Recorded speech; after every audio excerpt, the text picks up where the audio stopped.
What is going on, guys, and welcome back to another CaliCasters episode. So in today's episode, we're actually fishing right now on the kayak. I'm out here with Dave as well as Frank. We're getting toward the end of the day, so today was okay.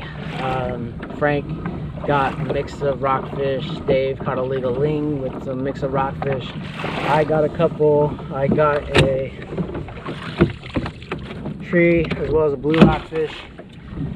But we're going to be talking about how I got into kayak fishing. But before we get into today's episode, I would like to thank our supporters of the channel. At CaliCasters.com, you can save 10% off on the 110 and 140 jerkbaits using the promo code ManseraOutdoors with free shipping of orders of $40 or more. The 110 jerkbaits are a 4.5 inch 5/8 ounce lure that dives 1 to 2 feet in depth, while the 140 jerkbaits are a 5.5 inch 1.2 ounce lure that also dives 1 to 2 feet in depth but has a Colorado blade, a flashy attractant for a monster bite. These baits have caught multiple quality fish on our California's coastline, such as halibut, striped bass, and perch.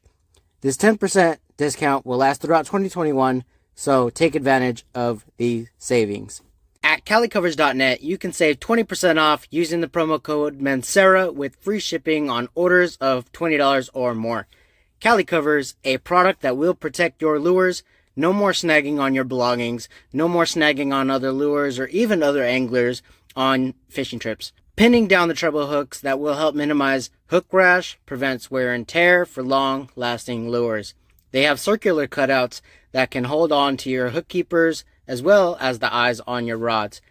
Calicovers are an easy way to store in your tackle bag, backpack, or even your pockets. Comes in sizes like the Pro for lures like Calisas and Lucky Crafts, the NorCal size for bigger lures like SP Minnows and Joe Bags, the SoCal size for lures than a 4.5 inch bait, and irons for your heavier metals. This product is simply a better way of carrying your lures. No more heavy tackle boxes, no more unnecessary weight on your back for a better fishing experience. So how I got into kayak fishing. When I first started, I was a shore-based angler for rockfish. For those of you who do fish for rockfish from shore, know that we tend to lose a lot of gear. And I was getting sick and tired of losing rigs, losing weights, losing hooks. And I thought, how could I minimize losing gear but maximize catching fish? So I went online and I stumbled upon a couple anglers that not only rock fish from shore but also did some kayak fishing. And I thought, I want to get into that. That looks fun. So I went online and was checking out some sites. The first site that I looked at, because of the people that I was watching, were using Hobie Outbacks. And I went onto the Hobie site, and my initial thought was, wow, I cannot afford that. So I went on to some other outdoors sporting goods stores and like Dick's Sporting Goods. I went on to like Walmart and some other stuff. But I kind of settled on Dick's Sporting Goods. I didn't have a high budget. I was kind of looking under the $500 range, and I saw this kayak. It was really cheap, on sale for $179 at Dick's Sporting Goods. It was the Pelican Bandit NXT 100. So I went to the store and I went down the kayak aisle and couldn't find it. So I went to an employee, asked if they could help me, and we went back down the kayak angle. They said it's right here, and I looked at my phone. I was like, this is the one I'm looking at. It's the same thing, just in a different color. They only had two colors. They had a green, they had a pink, and I asked them if they had a green because that's the one that I wanted. They said no, we only have the pink, but if you want the green, you can order it, but it's not going to be here for quite some time. I was super anxious, super excited, so I didn't care about the color, and I was like, you know what, screw it. I'm going to buy it. I went, got a credit card from Dick's Sporting Goods, and then bought it. bought the essentials, and this kayak was a 10-foot pink Pelican Bandit NXT 100.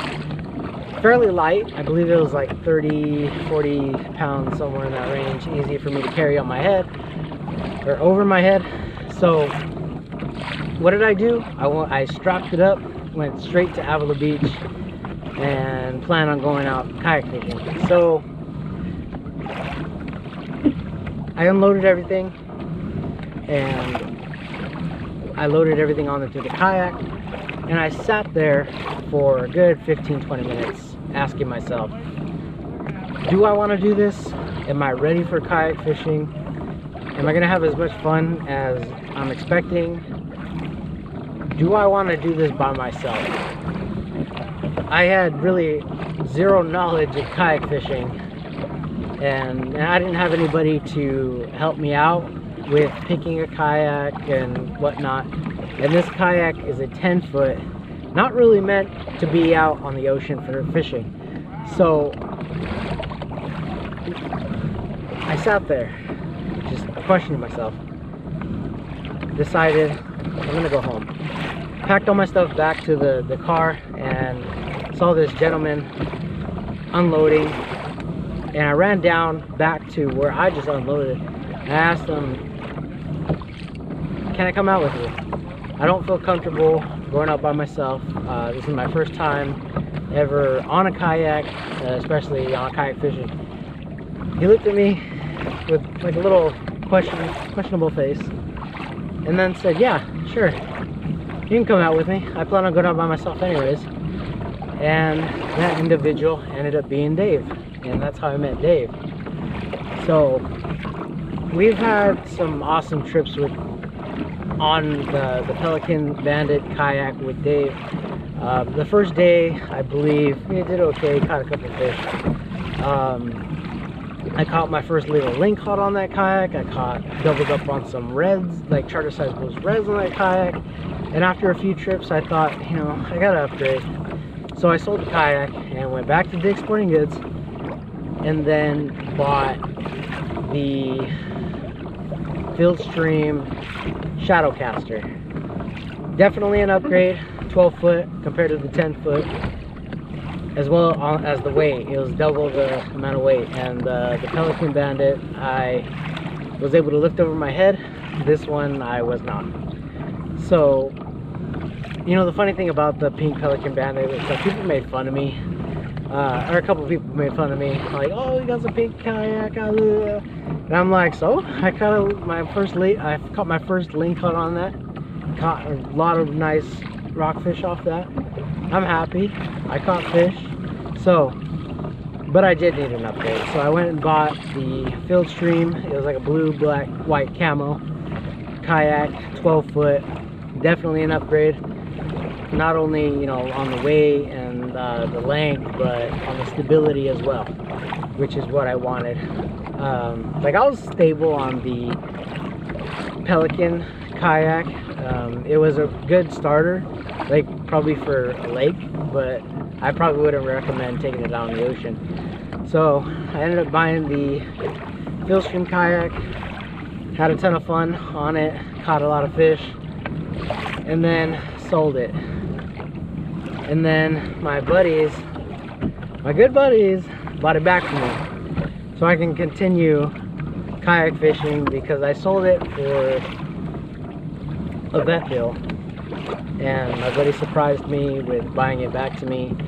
But then I ended up selling it again, but I ended up giving back to my buddies that bought it back for me, because I still wanted an upgrade. But not only to sell that kayak to help pay for the vet bill, but also to hope one day to get a pedal drive, because I always wanted a pedal drive, but just never could afford it. And then sold it a second time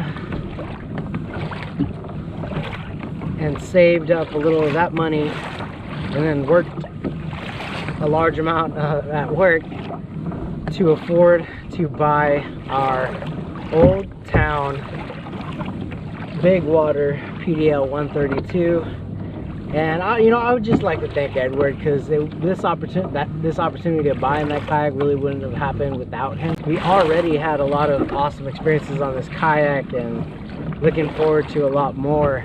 And that's kind of my story of how I got into kayak fishing.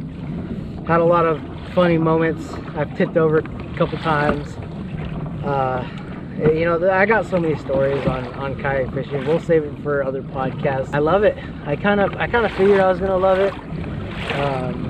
Fishing from shore is cool, but kayak fishing on a kayak, I don't know, it's a little funner in a way. I've met a lot of people through kayak fishing, and it's been an awesome journey, and I'm looking forward to the journeys to come. And yeah, kayak fishing is my favorite type of fishing, because I can get to spots where I can't get from shore. And it gives me, an opportunity with this kayak that we have today, which is the OldTown Big Water. Now we can troll, we can do some trout fishing, trolling for trout. I gotta figure out how to get like an outrigger or whatever. We can troll for salmon, so that's pretty cool. That's on the list to do from a kayak.